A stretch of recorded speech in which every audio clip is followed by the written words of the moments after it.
going to be, I'm interviewing him today, and he's a World War II veteran. He served in, It was the 82nd Airborne. 8600 Airborne. 82nd. 82nd Airborne. All right. I was in the field artillery. Oh, wow.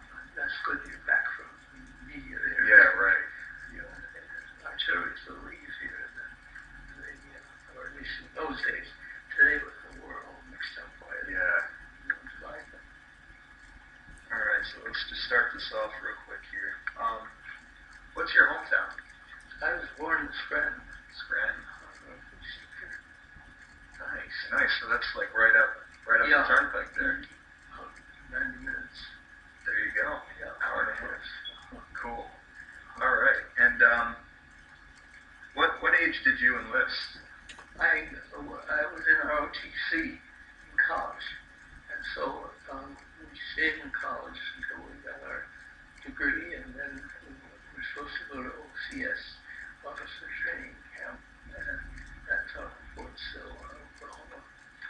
And then I was finally assigned to in June of 1944. That was an invasion time. And I was assigned to the 82nd Airborne.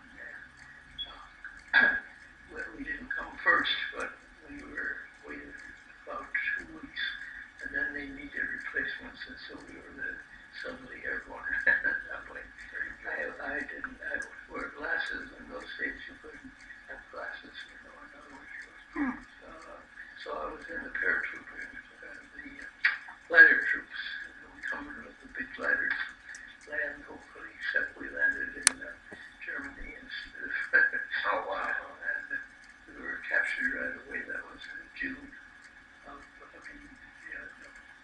August of 1944. And Wow. then I was in prison camp, and we eventually ended up in East Germany, or Poland, it was called in those days. And it was an officer camp, so we didn't have to work or anything. They treated us pretty well.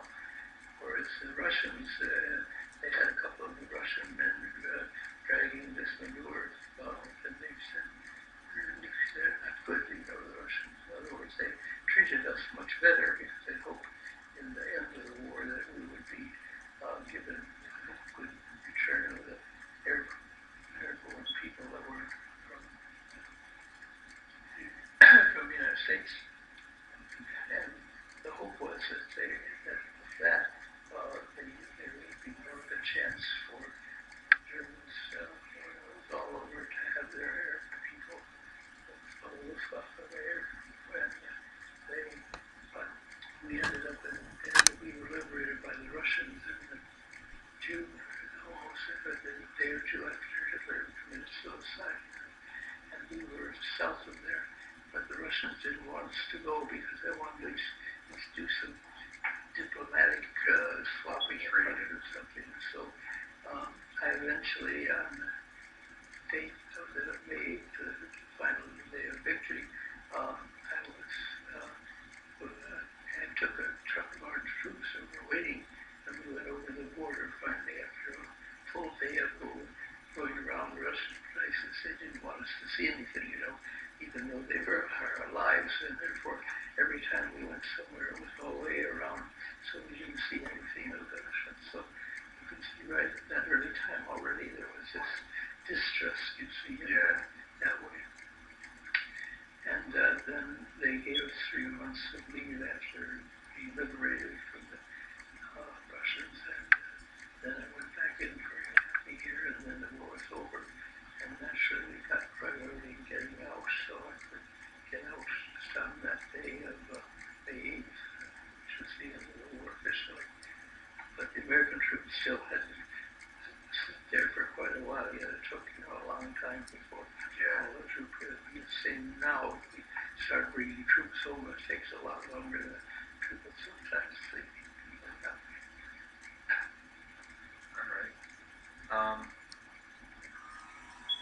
So what was a typical soldier's life back then? Well, I was an officer, and that meant, we had a little better accommodations than regular ones. But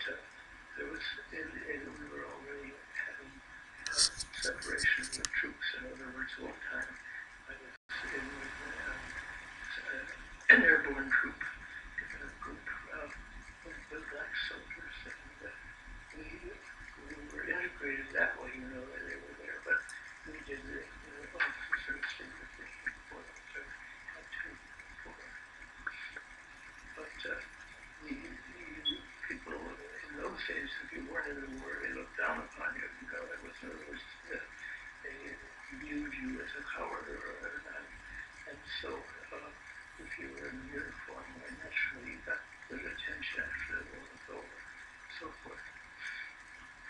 All right. How harsh were the living conditions on the field? Well, we dug foxholes. That's what we had to do. We were digging in the foxholes, and we once in a while got some artillery toward us, but most of the time we were backloaded, so they didn't really see they didn't see us clearly. Shooting at us, but otherwise we had good. Once we were captured, then they took good care of us, you know, and brought in Red Cross parcels, food and everything, and treated us well. Because, as I said, they hoped when the war was over, they could get their troops back, especially when they were trained, you know. And so there was that idea always behind it about protecting us, but they wasn't worthy of the forces. They were sort of discriminated on, you know. In other words, people designated 4F, not 2, but ready for combat, and that was a contrast from today, where not everybody agrees, you know, the same way for it. But we, because we were prisoners of war, we were in a sort of a big camp there, and they took care of us and brought us things from movies and things like that, so they gave us a good treatment. I didn't know that way. That's pretty cool. I didn't know they did that. Yeah. So when we were captured, the air people, we were grounded, naturally, the airport. They were taken away and went to a fancy camp where they debriefed them, and then they said they had a pretty good life. You know, they were still prisoners, but they were treated much better than somebody else on the other side. So what was D-Day like?